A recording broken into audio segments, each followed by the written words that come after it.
Welcome to the Deep Dive. Today we're exploring the ZeroBrix blockchain and a really interesting way of logging in online. They call it the Credentialless Authentication Protocol. That's right.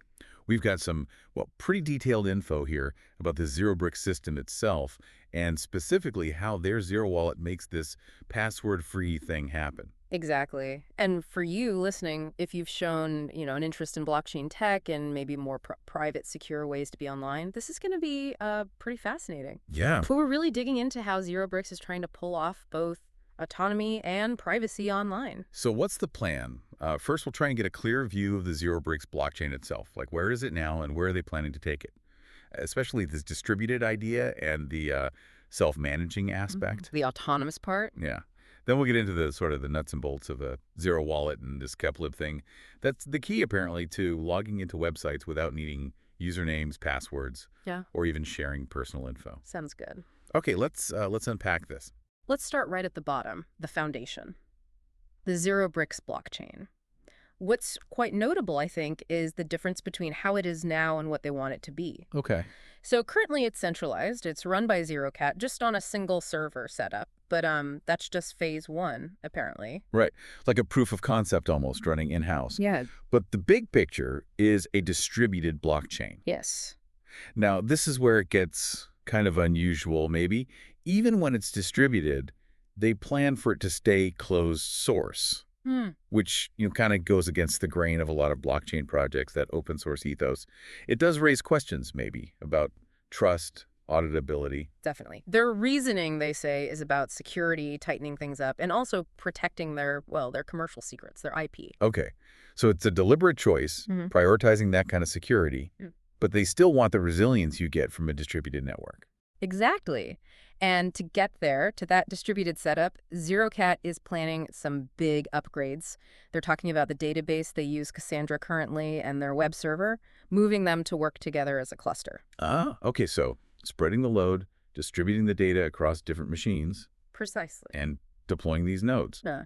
It's not like you or I would just download some software and fiddle with it. Doesn't sound like it, no. They're talking about pre-built, security-hardened Linux images. Right. Ready to go. You could deploy them in the cloud, like as a VM, or even on your own hardware. They mentioned by 86 servers, but also ARM.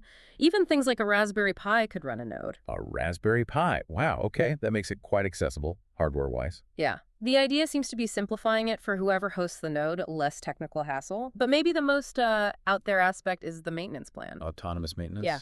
The AI part. So no logging in to run updates or anything? Apparently not. They envision an AI model that's been trained specifically on Linux admin and ZeroBrix admin. It just handles the upkeep in the background. Okay, so if you're hosting a node, it's meant to be completely hands-off. That's the goal. Which leads to the obvious question. If I'm running a node, but I can't really touch it, why would I bother? What's the incentive?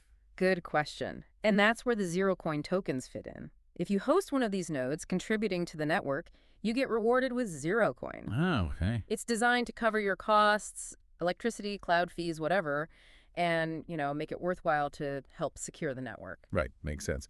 And speaking of security, this whole distributed thing, it's not just about uptime, is it? It's about stopping manipulation. Very much so. They're planning standard stuff here, like consensus algorithms, vital for making sure all the nodes agree on the state of the ledger. So no single bad actor can mess with the transaction history. Exactly. It secures the integrity. And crucially, they say neither ZeroCat themselves nor the people hosting nodes can compromise the blockchain. That's a pretty big claim. Embedding the trust in the system itself? That's the idea, yeah. Trust the tech, not a central entity. And look, this isn't just pie in the sky, apparently. The source says the blockchain's been running for over a year already. In tests and products, right? Yeah, within ZeroCat. And they expect the distributed version to be ready within about 6 months. So quite soon, really. And for people wanting to, actually see the ledger. They're launching a tool for that very soon, they say, like weeks away, let you check transactions publicly. And it uses the credentialless login. Yes, so you can use the very system we're talking about to view the system itself.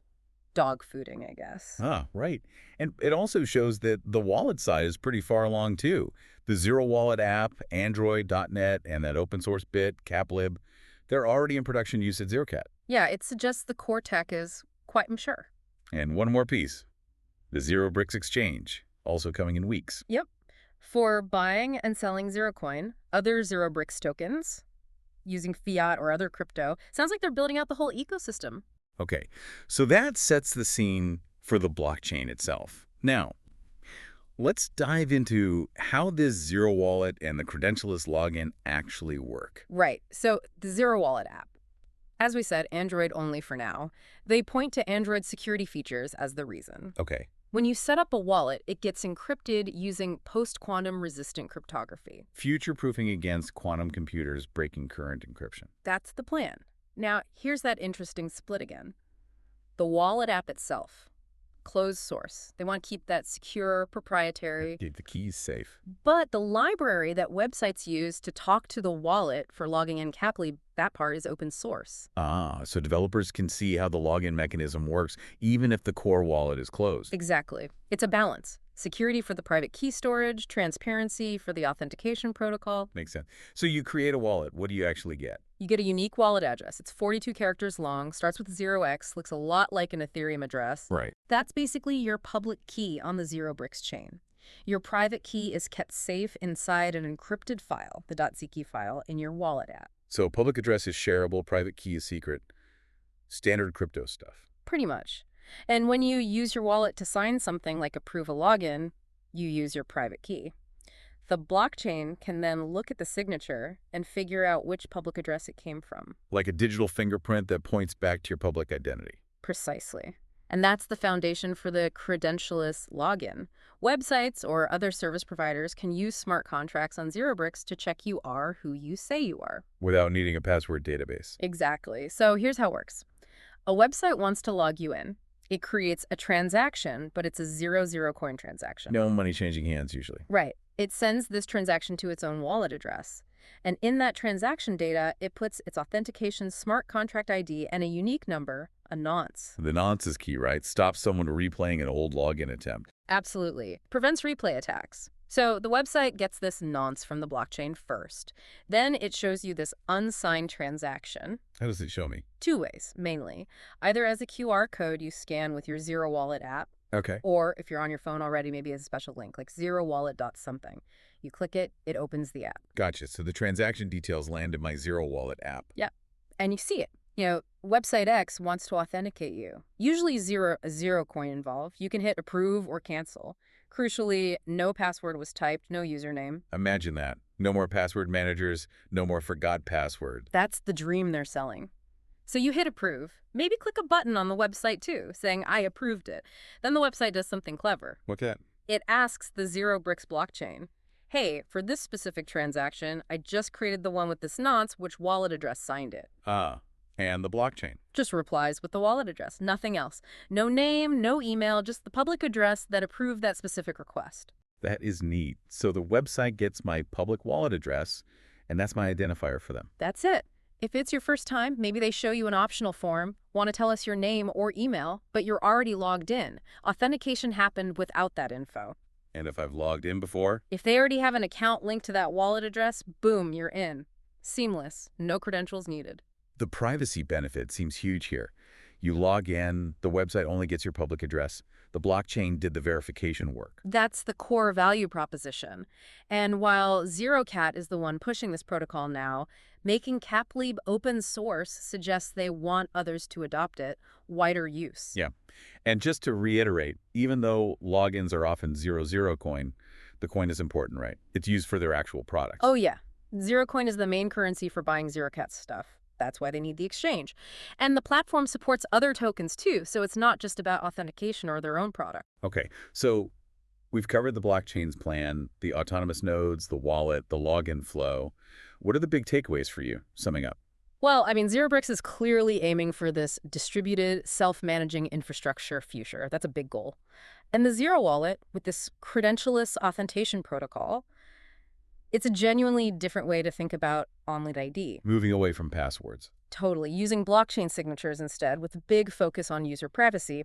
And ZeroCoin holds it together, both incentivizing the nodes and acting as the currency within this password-free world they're building. Yeah, and for me, the real eye-opener, the aha moment, is just picturing it. securely logging into sites privately without ever handing over personal info up front, Right. powered by this decentralized self-running blockchain.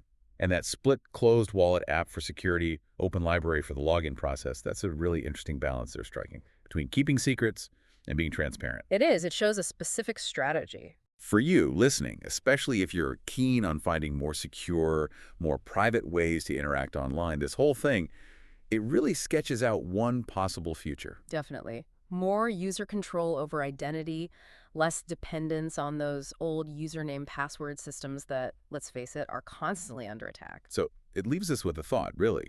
As tech like ZeroBrix evolves, and maybe this idea of credentialless authentication catches on more widely, how could that fundamentally change what we expect from online privacy and security? Good question. And, what new things become possible if we have truly self-sovereign digital identities, where you hold the keys and giving access